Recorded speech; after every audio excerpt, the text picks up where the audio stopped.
Hi, இந்த வீடியோவில் பார்த்தீங்கன்னா சென்ட்ரல் கவர்மெண்ட் வந்து ஒரு மசோதாவை கொண்டு வந்திருக்குங்க. அந்த மசோதாவில் சட்டம் பார்த்தீங்கன்னா கொஞ்சம் கடுமையாக இருக்குது. இதுக்கு முன்னாடி இருந்த சட்டத்தை விட இந்த சட்டத்தில் கொஞ்சம் கடுமையாக இருக்குங்க. ஸோ அந்த கடுமையான சட்டத்தை எதிர்த்து இந்த லாரி டிரைவருங்க, பஸ் டிரைவருங்க வந்து ஒரு 2 நாளாகவே ஸ்ட்ரைக் பண்ணிகிட்ருக்காங்க. ஸோ அந்த சட்டம் என்ன, அந்த கடுமையான என்ன மாற்றப்பட்டிருக்குது அப்படின்னு சொல்லிட்டு இந்த வீடியோவில் பார்க்கலாம். வாங்க வீடியோக்குள்ளே போகலாம். நான் கோபி பேசுகிறேன். சப்ஸ்கிரைப் பண்ணாதவங்க சப்ஸ்கிரைப் பண்ணிக்கோங்க.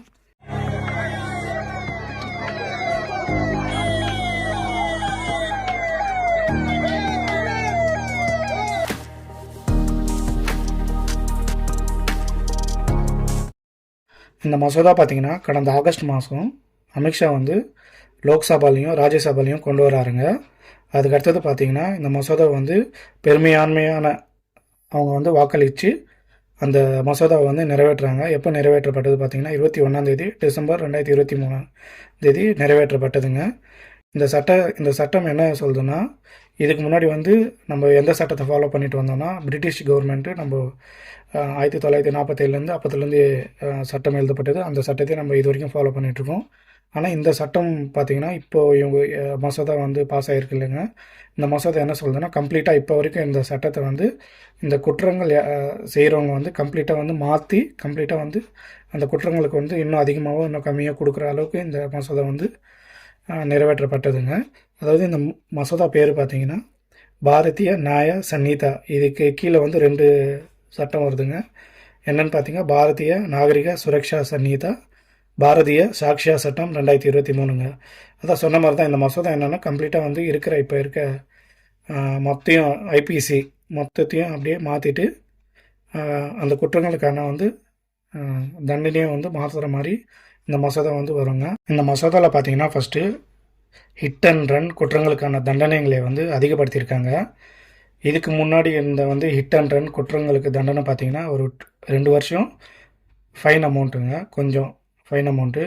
ஆனால் இந்த மசோதாவில் குற்றங்களுக்கான தண்டனையை பார்த்திங்கன்னா 10 வருஷம் ஜெயிலு, கிட்டத்தட்ட வந்து 10 வருஷம் ஜெயிலு, அதுக்கடுத்து 7 லட்சம் வந்து அமௌண்ட்டு கட்டுற மாதிரி ஃபைன் போட்டிருக்காங்க. அதாவது ஹிட் அண்ட் ரன் வந்து பார்த்திங்கன்னா எப்படின்னா, இந்த பைபாஸில் வந்து இந்த லாரி டிரைவருங்க, பஸ் டிரைவருங்க, இல்லைன்னா கார் டிரைவருங்க ஓட்டிகிட்டு போகிறப்போ யாருன்னா வந்து இடிச்சிட்டு அப்படியே கண்டுக்காமல் அப்படியே வந்து போகிறது தான் ஹிட் அண்ட் ரன் கேஸுங்க. இது வந்து லாஸ்ட்டு ஒரு 2022 பார்த்திங்கன்னா அதிகமாகிட்டே இருக்குது. அதாவது நேஷ்னல் க்ரைம் ரெக்கார்ட் பியூரோ என்ன சொல்லுதுன்னு பார்த்திங்கன்னா 2022 டோட்டலாக 47,806 ஆக்சிடெண்ட் நடந்திருக்குங்க. அதாவது ஹிட் அண்ட் ரன் கேஸு இது நடந்திருக்கு. அதில் வந்து 50,815 பேர் இறந்து போயிருக்காங்க. அதாவது ஒரு 1 ஹவருக்கு வந்து 4லேருந்து 6 பேர் இறந்து போயிட்டுருக்காங்க. ஒரு நாளைக்கு சராசரியாக பார்த்தா ஒரு 140 பேர்கிட்ட இறந்துட்டுருக்காங்க. ஸோ அதனால் வந்து இந்த மசோதா கீழே வந்து இந்த சட்டத்தை வந்து கம்ப்ளீட்டாக வந்து மாற்றணும்னு சொல்லிட்டு சென்ட்ரல் கவர்மெண்ட் வந்து இந்த மசோதா இன்னும் அமல்படுத்தலைங்க. ஆனால் சொல்லியிருக்காங்க, ஹவுஸில் வந்து சொல்லியிருக்காங்க. ஸோ அதுக்காக தான் வந்து இது 2 நாளாக வந்து ஸ்ட்ரைக் பண்ணிகிட்ருக்காங்க. இந்த ஸ்ட்ரைக் வந்து அப்படியே விட்டுருந்தா மத்திய பிரதேஷ், சத்தீஸ்கர், டெல்லியில் நடந்த மாதிரி நம்ம தமிழ்நாட்டில், கர்நாடகாவில், பெங்களூரில், கேரளாவில் வந்திருக்கோங்க.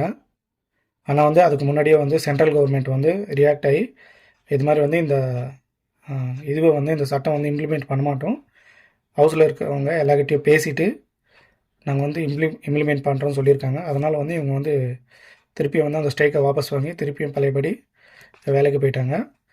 ஸோ இதனுடைய விவரம் இதாங்க. Okay bye. சப்ஸ்கிரைப் பண்ணாதவங்க சப்ஸ்கிரைப் பண்ணிக்கோங்க.